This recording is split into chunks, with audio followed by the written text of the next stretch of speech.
Hello everyone, glad to be back. Today is 18th of April. Now it's almost 9 o'clock in the afternoon, Moscow time.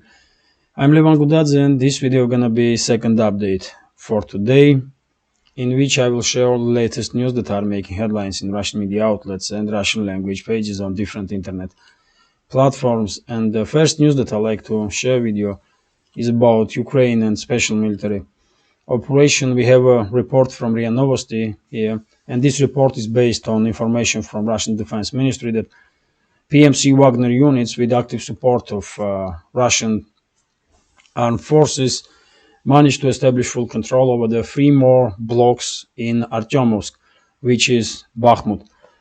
And if we take a look on the map, this pro-Ukrainian map, even this pro-Ukrainian map is partially acknowledging some success of Russian forces, especially when it comes to this left side of this railway that crossing Bakhmut. But if we take a look on a different map, this one, we can see that a contact line between the sides have moved from this morning deep inside this small pocket that is still under control of what is left from Bakhmut garrison. Contact line is now almost in the middle of this small western area of the Bakhmut. So probably it's safe to say that the Russian side did establish at least operational control over the entire this area on the north and over entire this area on the left side of the railway. Same time, as you can see, Russian side is actively striking Ukrainian strongholds in not just inside Bakhmut, this small pocket, but also on the outskirts of Bakhmut with the use of guided ammunition, especially FAB 500 bombs. And as you can see here, Russian side almost also striking in direction of Chisov Yar and in direction of Konstantinovka also. And just a few hours ago I did read, you may find it interesting, I did read on some Ukrainian Telegram channels information which I cannot confirm independently. But according to that information, even head of Ukrainian ground forces, General Sirsky, is now saying that idea to perceive Bakhmut as some kind of fortress is losing its ground, because Russian side recently started using not just FAB 500 guided bombs, but also bombs that are 1,000 kilograms and bombs that are 1,500 kilograms, 1,000 and 500 kilograms. And Sirsky is saying that after this kind of ammunition is hitting any building or any place, nothing is left there. So basically, it's almost impossible to hold on to positions. There's nothing to hold on after this kind of strikes. So if this information is true, and even Sirsky is now saying that it's almost impossible to hold on to this small pocket that's still under Zelensky's control, then probably in coming, I don't know, hours or days, if Bakhmut garrison will hold on for a few days, we will probably see attempt from Zelensky's regime to withdraw forces from Bakhmut. Yet again, I'm very surprised that Bakhmut garrison still not retreating, but at least in huge numbers, because of course I did share videos on my Telegram channel when small groups of Ukrainian soldiers did left Bakhmut, but majority still in this small pocket. Concentration is just unbelievably big in this area, and you can probably imagine what kind of damage this air raids of Russian side does to those Ukrainian units that cannot even hide anymore anywhere. Because just imagine what kind of damage can do 1,000 kilogram bomb. It's just, or even bigger bombs, like 1,500 kilograms. You cannot escape anywhere from that kind of ammunition. So probably we will see in coming, I don't know, hours or days, withdrawal of Bakhmut garrison. I don't know how Zelensky's regime will try to play out this retreat. They will probably come up with some ideas, and some Western medias already are writing some pieces that retreat from Bakhmut gonna turn out to be success of Zelensky's regime somehow. Some crazy stories, but we can understand this. Western media is trying to prepare ground for inevitable, basically. So it's quite interesting. It's quite interesting how will the situation develop in the Bakhmut area, but it definitely seems like we are seeing final chapter of battle for Bakhmut, and in coming days we will see end of it. And by the way, when it comes to this map, let me show you these icons here. As you can see, Zelensky's regime for some reason did shut down dams on the Dnieper River. We had reports about this during the day, and it's confirmed basically that Zelensky's regime did shut down some dams on the Dnieper River, and water is rising in this area, and now flooding warning has been issued all the way up to Kiev region. And according to some experts, Zelensky's regime done this to mass some vast amount of water in the reservoirs next to the Dnieper River, and then simultaneously open the dams so that Kherson region will be flooded. At least that's what I read on some articles, and that's what I see on some YouTube channels. Technically, this is probably possible, but same time, if you take a look at the Dnieper River, if they will, and this river is a huge one, it's not small river, so to make sure that river will rise enough to flood surrounding areas, these dams probably have to be closed for weeks. And in that case, entire central area of Ukraine will get flooded. And once Zelensky's regime will open dams, then if the Dnieper will rise enough, then not just Kherson region will get hit by water, but also Zaporozhye region. And when it comes to Zaporozhye region or Kherson region, that's the directions that Zelensky's regime is concentrating forces to conduct announced counteroffensive in direction of Azov Sea to cut this land bridge between Crimea and mainland Russia. So, to be honest, I don't really understand logic behind this story, at least for now, because Zelensky's regime may damage Ukrainian forces more than they can damage Russian side when it comes to positions. But yet again, for now at least, we are seeing information that these dams are closed, and probably Zelensky's regime will try to flood Kherson area. But anyway, let's continue with news.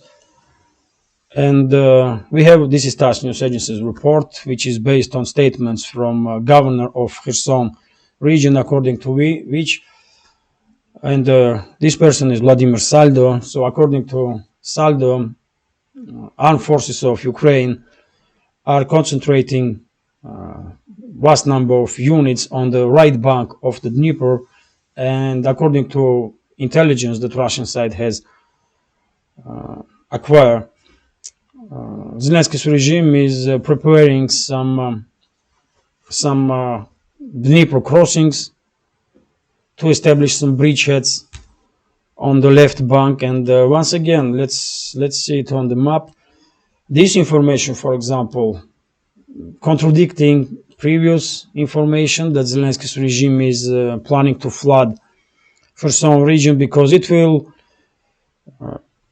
if they will flood this area, it will harm not just left bank but also right bank. Even though left bank is a little bit on the low ground, but still west bank is also will be flooded. And same time, if entire this area is underwater, how is Zelensky's regime going to conduct amphibious operations or landing operations to establish some bridgeheads on the left side of Dnipro?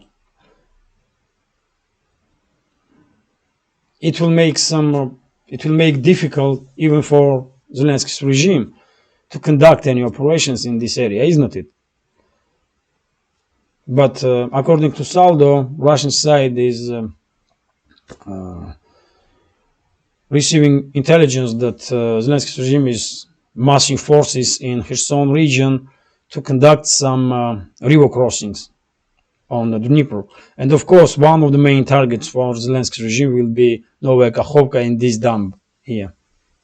This dam, which is the only way to move heavy equipment from one bank of the river to another. And Zelensky's regime will need that dam intact to move some heavy equipment from right bank to the left bank. If they manage to successfully cross this river and establish some bridgeheads, or even establish control over the Novaya Kakhovka, but I truly doubt that they will be successful in this kind of operation. But yet again, that's what Russian officials are saying. So let's continue now, and we have a statement from Russian Defense Ministry, according to which in Donetsk direction, Zelensky's regime lost more than 290 soldiers in previous 24 hours. And in this case, Defense Ministry means KIA, killed in action. So if Zelensky's regime lost up to 300 soldiers on Donetsk direction, and this is not including losses, Ukrainian losses in Bakhmut. This is just other areas of battle that taking place in Donetsk direction, especially Avdiivka and Marinka. So if up to 300 soldiers were killed during the previous 24 hours, probably twice or three times more soldiers were wounded. So you can imagine scale of battles in Donetsk direction. Once again, let me show you this area. So even this pro-Ukrainian map is acknowledging that there's some heavy fighting in this direction, in Marinka as usual, and in Avdiivka direction. And by the way, today some Ukrainian sources did report that Zelensky did visited Avdiivka. I did share this information on my Telegram channel. I'm not familiar with this town. I cannot say. I did see photos. I did share those photos on my Telegram channel, but I cannot confirm this is Avdiivka or this is some other town. Maybe he truly did visit Avdiivka to boost morale of garrison in this town or Ukrainian forces in surrounding areas, but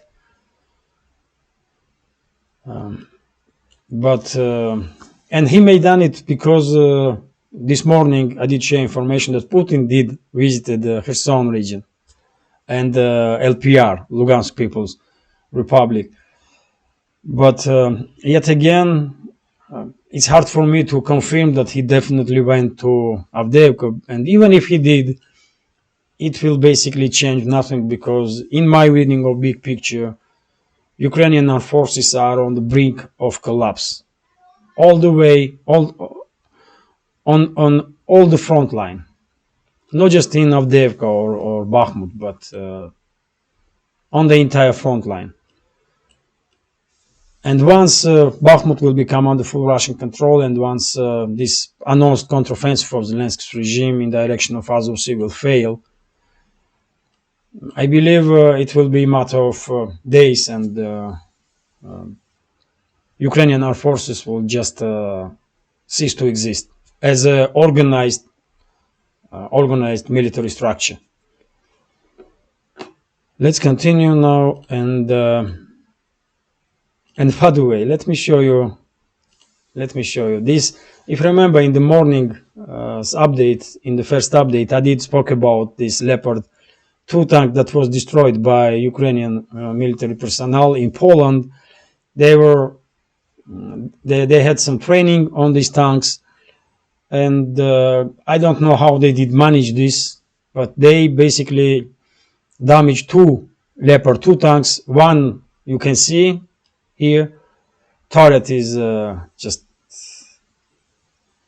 out of its neck, and the second tank is also was damaged, not this much, of course.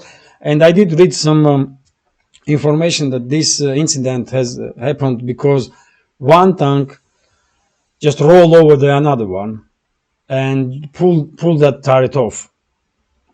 But yet again, I mean, you tell me how they did manage this, man.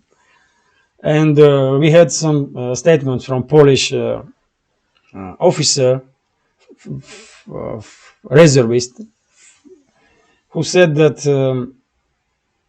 probably had some inside information, or maybe he was present on this Polish base where Ukrainians are trained to work with the Leopard 2 tanks. But he said that he never see in his life such a reckless attitude towards military equipment that Ukrainian tankers did show. And you can see a result, man. They did destroy Leopard 2 A4 tank before this tank even crossed border between Poland and Ukraine. So let's continue now, and this is TASS News Agency's report about statements that Peskov made, Dmitry Peskov, press spokesman of Russian president, and he was asked why Russian Defense Minister Shoigu or head of Russian General Staff Gerasimov was not present during Putin's visit in Kherson region or in Lugansk People's Republic, and Peskov said that it was unwise to have 3 top military leaders of the country in the same place, same time. So that's basically reasoning behind it, and it's quite logical. One must say, but same time rumors are circulating that Putin maybe are not happy with the performance of Russian defense minister or head of general staff. But yet again, this is rumors. Only time will tell. But as a fact, defense minister and the head of general staff was not presented when Putin went to Kherson region and into LPR. Yet again, explanation that Peskov did give is logical. It's quite unreasonable, really, to put 3 top military leaders of the country in one place and same time. It's quite logical answer, really. Let's continue now, and this is RIA Novosti's report, which is based on an article in Politico. Quite strange article, to be honest, because this article come out now, this time. But according to Politico, Ukraine under threat of new regime change or new Maidan. Because, and this article, Politico's article, is based on interview with some former Ukrainian minister, who said that Zelensky's rating entirely depends on special military operation. And once this military operation will end, Zelensky's rating will collapse towards 10-11%, like it was before special military operation has begun. And I mean, yes, it's quite logical also, because Ukraine has no economy, no more, no financial system, just nothing. Everything has been destroyed, and if US and EU will withdraw fundings, Ukraine will collapse entirely. So there are quite reasons to predict that after special military operation, society, Ukrainian citizens may demand regime change, but I will disagree with Politico in this case, because in my opinion, Zelensky will be gone even before special military operation will end. That's my take on this situation, because I believe once anticipated by many counteroffensive of Zelensky's regime in the direction of Azov Sea will fail, and Ukrainian armed forces will start to crumble or collapse all the way on the defense, on the front line. I believe Washington, at that time, Washington will probably remove Zelensky with the use of Ukrainian militaries and secret services. And of course, Washington has full control over the Ukrainian secret services and military. So in my opinion, we may see some regime change after special military operation, but that regime change, but Zelensky will be gone for that time anyway. And the new Maidan may forced out of power, for example, militaries that will take charge after Zelensky will be gone. Maybe. But I don't think Zelensky will stay in power for long. 2-3 months and he's done, in my opinion.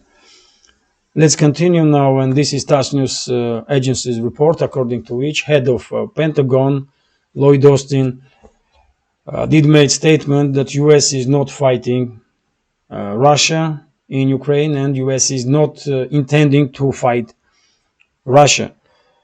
And if you remember yesterday, almost similar statement was made by press spokesman of Pentagon, and now Lloyd Austin himself is talking about this topic. All of this because recent reports that US have sent some special forces in Ukraine, and then Washington come up with legend that these special forces have been sent to secure US embassy. But in reality, no one believes this story, and that's why Pentagon and Washington are forced to repeat again and again that US is not fighting with Russia and not planning to do so. Can we believe them? It's, I don't know. Of course, I don't believe that they can be or will be full-scale war between Russia and USA. But in my opinion, it's quite possible that we may see some local scale battles between Russian and US military, or Russian militaries and some other militaries from NATO member states. Once NATO member states will introduce their forces openly to this conflict, and it will definitely happen in next 2-3 months. But yet again, this is my reading of big picture. I can be wrong. But yes, I don't believe that we will see some full-scale war between Russia and USA or Russia and NATO. No, it will not happen. But local scale, some skirmishes, local scale fights, yes, probably will take place. This is RIA Novosti's report. and this is quite interesting information, according to which France has prepared peace plan on Ukraine, and French President Macron is asking China basically to play some role for implementation of this peace plan, or at least to take notice that French is conducting itself in French is changing its approach, let's say this way, and now French leadership is pushing, or at least trying to push, some diplomatic solutions towards Ukrainian crisis. Yet again, recently Macron is acting quite weirdly. To be honest, no one is happy with Macron. Maybe China is a little bit happy because they did gain some time. When Macron did visit China, he was treated quite well, and this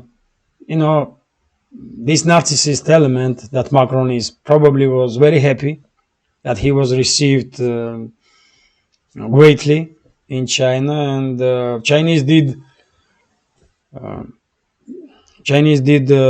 promote peace, idea of peace negotiations about Ukraine, and now we are seeing that Macron has learned something from Chinese, and he is coming up with some peace plan.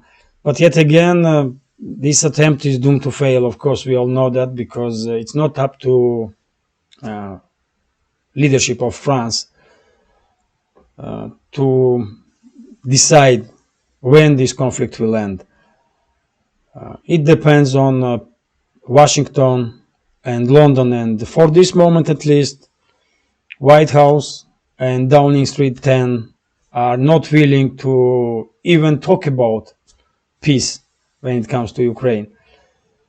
So good try on part of Macron, but it's just one more media stunt, let's say, because of course he knows that no one will listen in Washington and London especially. So let's continue now, and this is, let me check how long is this video. 27 minutes. Wow. So yes, I will go through headlines at least, so that I will share as much information as possible.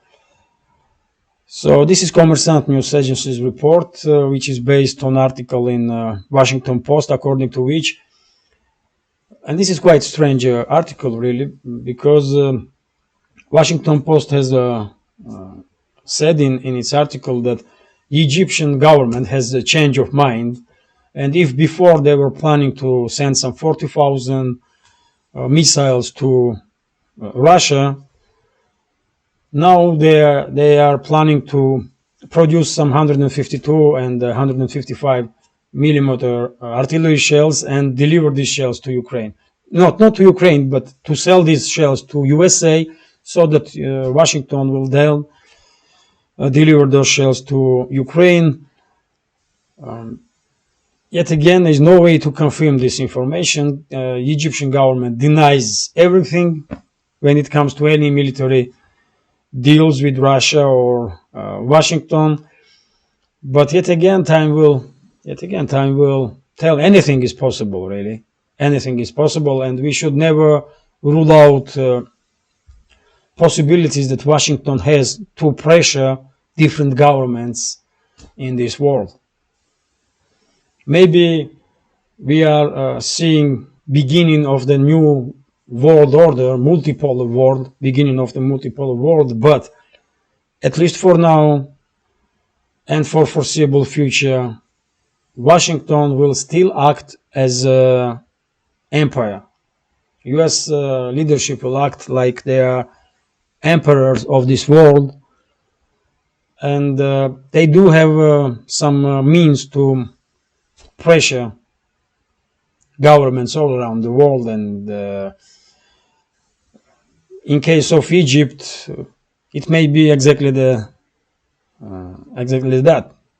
maybe Cairo did decide to switch the sides, if I may say it this way, and instead of selling some missiles to Russia, if they ever were planning to do so, now they may produce some artillery shells and sell those shells to US, so that then Washington will deliver them to Ukraine. Strange story, man. So many strange stories are coming up on daily basis that it's,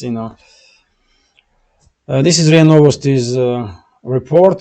Quite interesting news, really, because Russian parliament, and let me translate this information, if I may, because it's quite important, especially for people that had received Russian citizenship.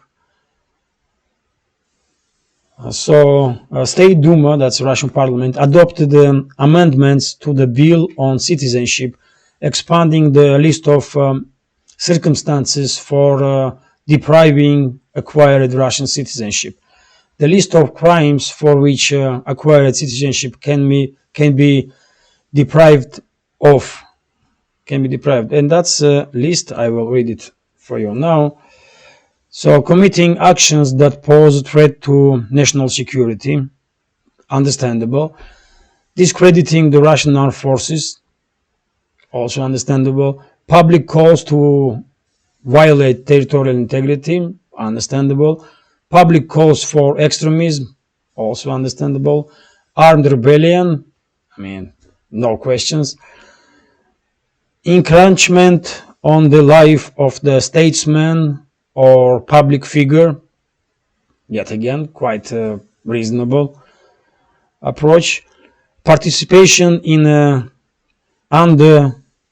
undesirable foreign or international non-governmental organizations. So yes, when you take a look in details, each point is yet again, reasonable, but then all comes to interpretation. For example, discrediting the Russian armed forces. If I'm gonna criticize, let's say, Russian defense minister, I'm quite critical of him. I think he was not. I think Russia should have some other defense minister. Let me say it this way. And I'm quite critical of Russian head of general staff, Gerasimov also. I have some my reasoning for this. But if I said that, Gerasimov is not good enough to lead Russian army, am I discrediting Russian armed forces, or I'm just critical of one person? Who gonna interpret this stuff? That's what worries me, because after all, we should be able to criticize any official, no matter it's civilian or military or whoever this is, or he is or she is. We should be able to criticize if we feel that this official or that official is not up to task. That's the word that I was looking for. Because in my understanding, Shoigu is one of the worst defense ministers that Russia ever had.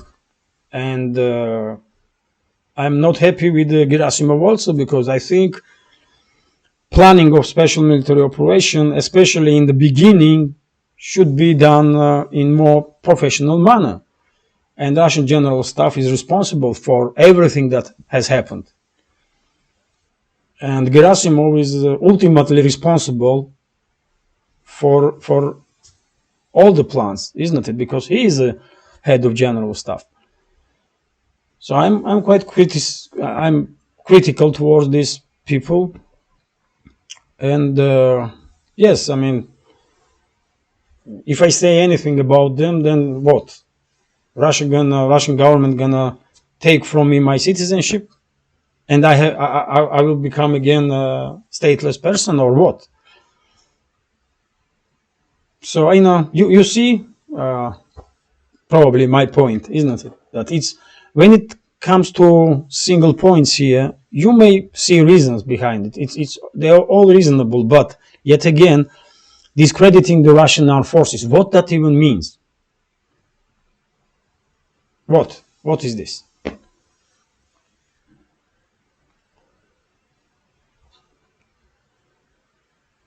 So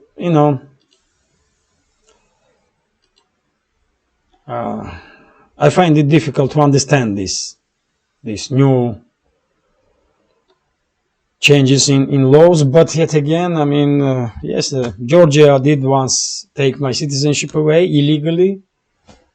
That was done by war criminal Saakashvili, and I'm definitely not gonna be surprised if one day Russian side will take my citizenship away because I did criticize Shoigu or Gerasimov or I don't know, man, any other official.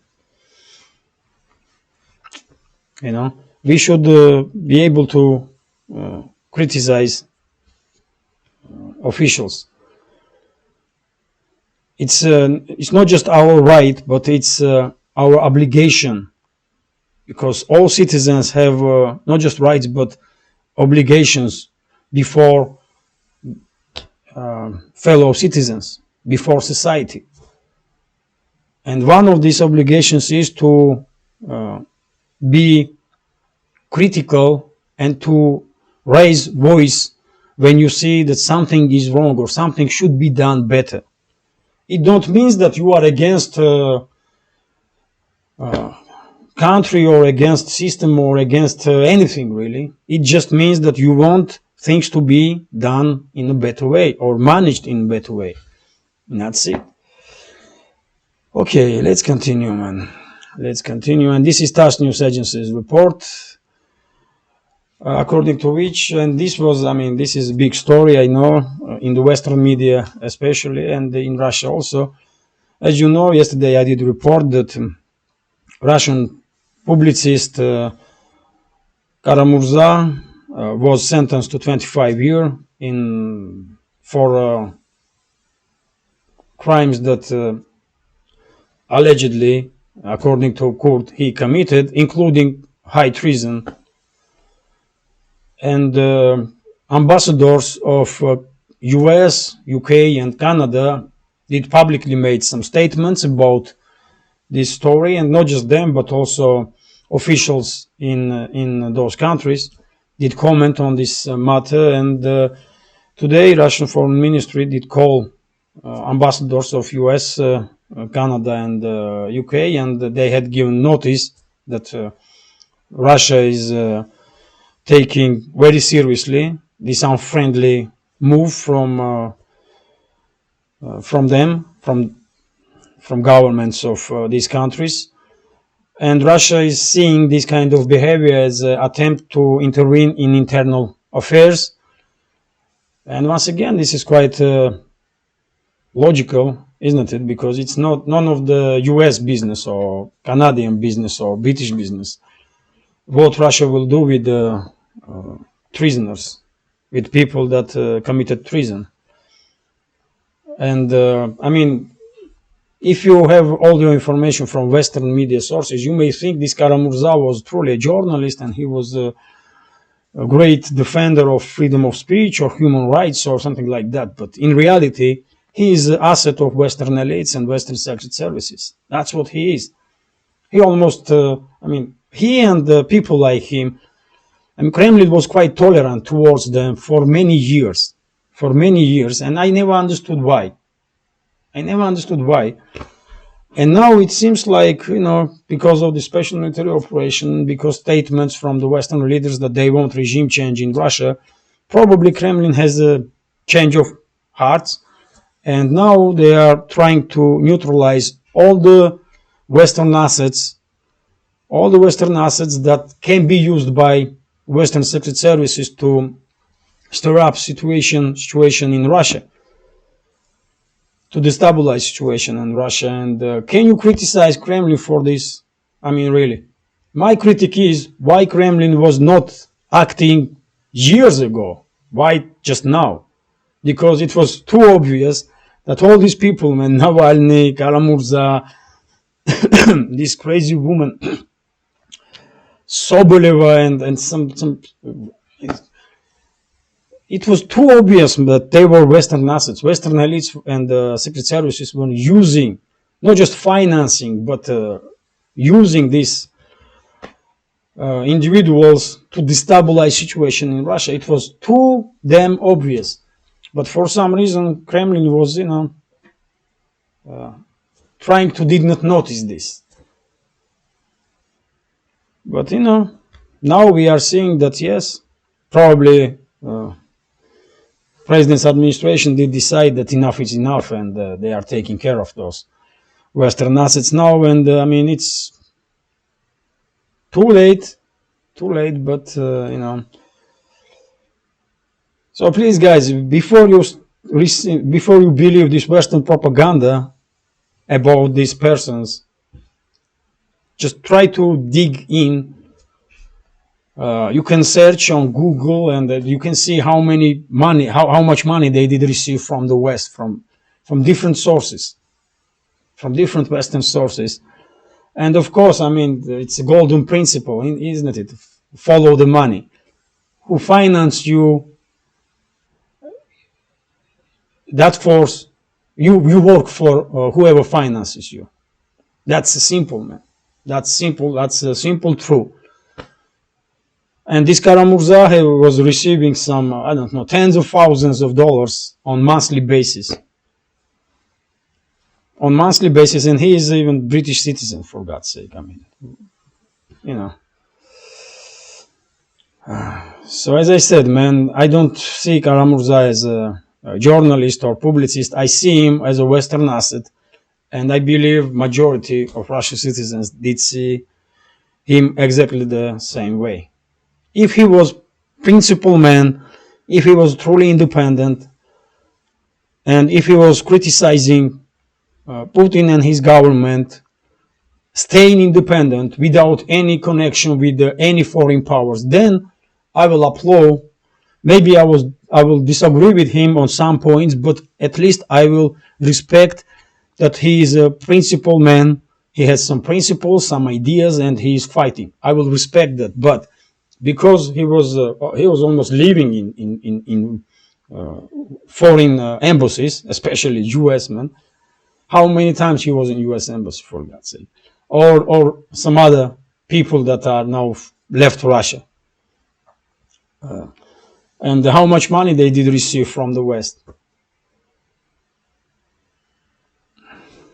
So I cannot respect that kind of people, man, because I don't see them as decent human beings. They are assets of Western elites, Western secret services, and that's it.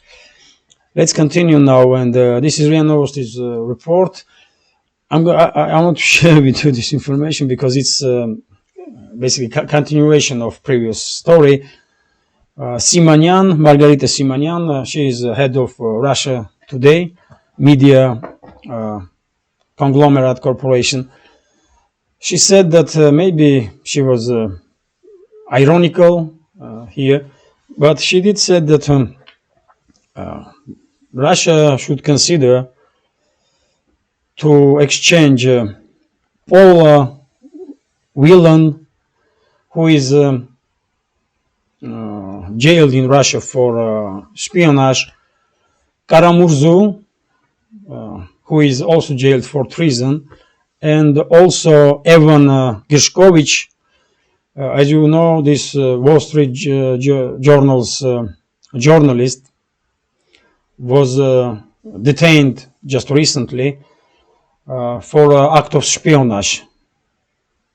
So basically, Margarita Simonyan did say that these three persons could be exchanged for Julian Assange, founder of WikiLeaks. And to be honest, I don't know. I did not. I didn't have opportunity to. I don't even know Margarita Simonyan to ask what she meant. But even if she was ironizing, because she is the head of one of the main Russian media groups, chief of editor-in-chief. Who knows? Maybe this is a possibility. Maybe on some levels this topic will be discussed, that Russia will free this Paul Whelan, Karamurza, and Evan Gershkovich after he will be sentenced. Maybe Russia will exchange them for Julian Assange. Who knows? I would not be against it, certainly. But Karamurza is a Russian citizen, so yes, he is also a British citizen, so this may play some role. But as I understand, if he was only Russian citizen, it cannot be exchanged. But yet again, I don't know, man. If he was an asset of Western Secret Services, then that's and that's what he was accused of. Then that changes everything. So yes, why not? Me personally, I will definitely not be against if Russia will play its role to free Julian Assange in exchange of these free Western agents. Let's see.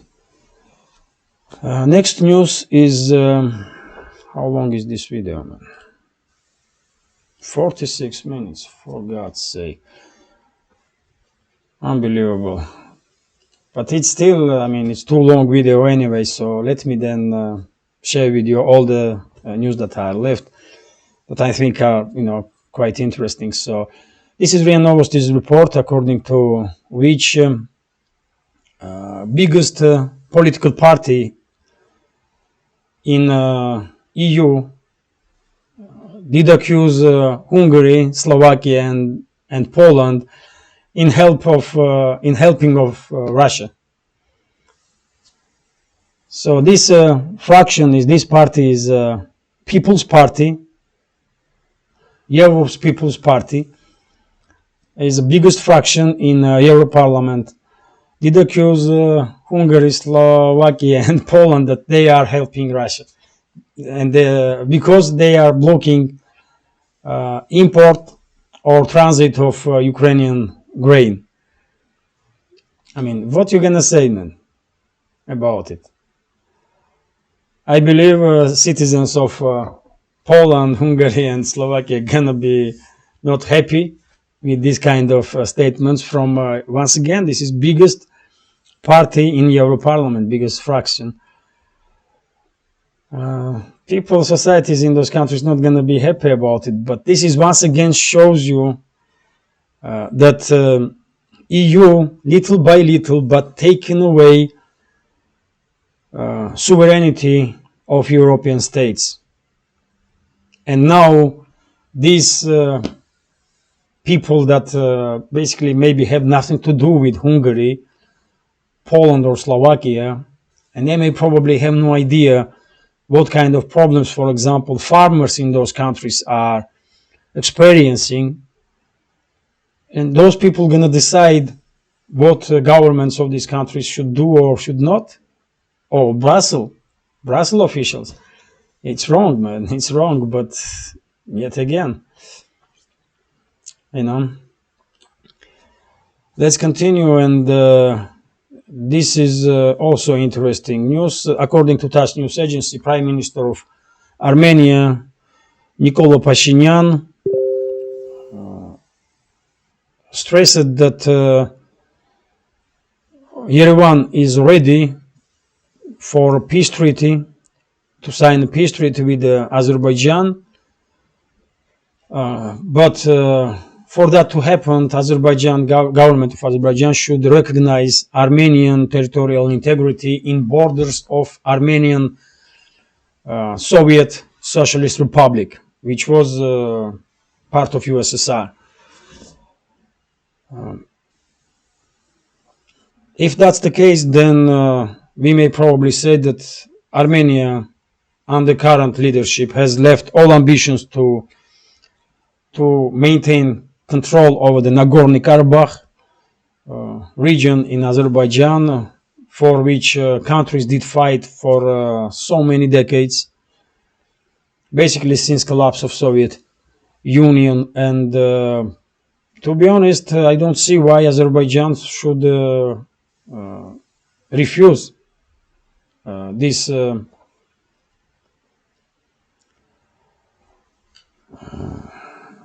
why Azerbaijan should refuse to agree with this предложение. How you can translate this? This offer, this proposal from Armenia.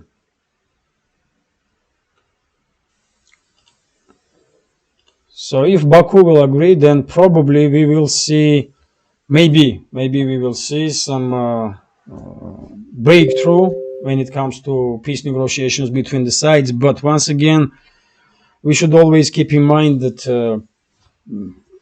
Armenian society is divided when it comes to Nagorno-Karabakh region. Some citizens of Armenia may think that peace with Azerbaijan should be first priority because it will allow Armenia to for the peaceful development, and it's necessary. But some other part of Armenian citizens may think that Nagorno-Karabakh is much more important than some peace negotiations with Azerbaijan. So it's not going to be easy to implement what Armenia's prime minister is proposing. But yet again, let's see how situation will develop. This is RT's news report. Next news is that, according to Bloomberg, Taiwan has purchased up to 400 Harpoon anti-ship missiles, land-based modification of Harpoon anti-ship missiles from US, and same time 100 launchers for those anti-ship ship missiles. Well, and we have, this is RT's report, and we have information that Taiwan has quite big support in Congress and Senate of USA, and probably we can say that this deal will go through, especially these times when Washington is acting extremely provocatively when it comes to Taiwan and China. And yes, Beijing will definitely respond on this kind of development, because 400 Harpoon missiles, it's serious stuff, and 100 launchers. It's serious stuff, and I don't think China will take this kind of development lightly. And let's continue. This is RIA Novosti's report that Bangladesh has decided to pay Russia $300 million in yuan, in Chinese yuan, for nuclear power plant that Russia is building in this country. Power plant itself will cost $12.65 billion. Majority of this fund, 90%, will come from Russian credit to Bangladesh, but at least 10% will be paid by Bangladesh itself. And it seems like they have make decision to pay Russia not in dollars but in Chinese yuans, and this is one more example that this extremely aggressive policies of Washington and the extreme use of dollar as a weapon against Russia definitely forcing countries all around the world to stay away from US dollar and conduct some business activity in some other currencies. And the yuan is becoming more and more popular among countries worldwide. And that's one more example of this. And it's all because of these crazy policies that Biden administration is conducting. No one forced them to use dollar as a weapon and to push entire world away from dollar as a main reserve world currency. Let's continue now. This is RBK news agency, according to which G7 foreign ministers, they had summit in Japan, and foreign ministers of G7 stated that they will block Russian frozen assets at least before end of this conflict in Ukraine. Yet again, no surprises. You know Russian position about this. Russian officials said many times that Western elites and G7 countries, for example, are acting illegally, and basically they are stealing Russian money. And yes, that's true, really. But let's continue. This is also RBK news agency, according to which BRICS countries already left behind the Western world when it comes to world GDP growth. And for example, for 2028, BRICS countries will be responsible for 33% of world economy's growth, when G7 countries, for example, only for 28%. And this trend has constantly continuing since 2020, when BRICS nations playing bigger role in growth of world economy than G7 countries. This is, once again, there are some numbers here. I will transfer this information and I will share it on my Telegram channel. I will translate, yes, this information and share on Telegram channel. But once again, this information shows that BRICS is the future of world development. And BRICS is a first concrete structure that will make it easier to create this new multipolar world. Once Western elites will realize that they have two choices: be isolated or be part of this new multipolar world. So yes, BRICS is much more important now and will be in the future than G7 club. And this is, by the way, going to be last news for this update. So forecasts have been issued, new forecast about growth of Russian economy, and according to Ministry of Economy of Russian Federation, by 2026, growth of Russian GDP will reach 2.8%, which is quite a number if we take into account all the pressure that Western elites are imposing on Russia. When it comes to this year, according to Ministry of Economy, Russian economy will grow 1.2%, which is very optimistic. Because if you remember, World Bank and International Monetary Fund had a little bit more conservative estimate about growth of Russian economy. They did predicted that Russian economy will grow 0.7, 0.8% about that. But Russian Ministry of Economy thinks that Russian economy will grow 1.2% this year and 2 point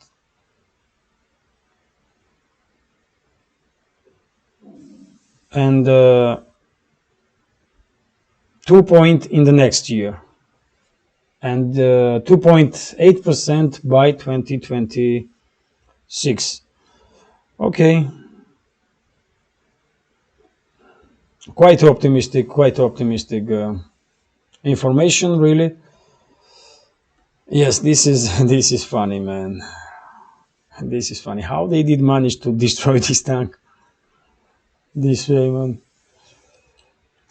But yes, this is it for now. I hope you will find this video interesting. It's 1 hour long. Yes, too long, I understand, but at least first update was quite short, isn't it? So yes, this is it for now. I hope you will find this informations interesting, and if so, please hit that like button, leave some commentary about any topic you like, and if you can, please share links to my videos with your friends on Telegram, Twitter, Facebook, or any other platform that you are active on. And if you think this channel is interesting, has some potential, and deserves to exist in this field of news and political commentary, please consider to support with small donation through PayPal or subscribe to my Patreon page. You will see links under this video in the description box. So yes, this is it for now. Have a nice day, take care, and see you soon.